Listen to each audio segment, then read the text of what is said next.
Turpinot pērn iesākto tradīciju ar klientiem kopīgi testēt progresīvas ar elektroenerģiju darbināmas tehnoloģijas, šodien, pateicoties Moller Auto un personīgi Raimondam, sēžam pie elektriskā Volkswagen stūres. Pašreiz mums rāda 152 km, bet priekšā ceļš uz Jelgavu. Teorētiski 40 km, redzēsim, kā būs praksē. Mēģinam sākt.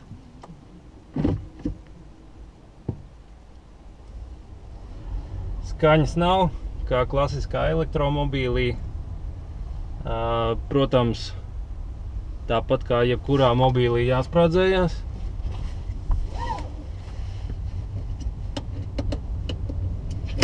Mazliet, protams, satrauc, kā uzvedīsies uz šosejas. Manuprāt, teorētiski šim modelim ir 120 km maksimālais ātrums.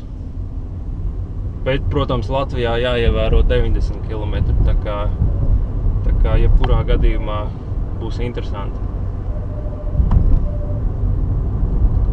Un ziņošu, kā būs brauciens beidzies.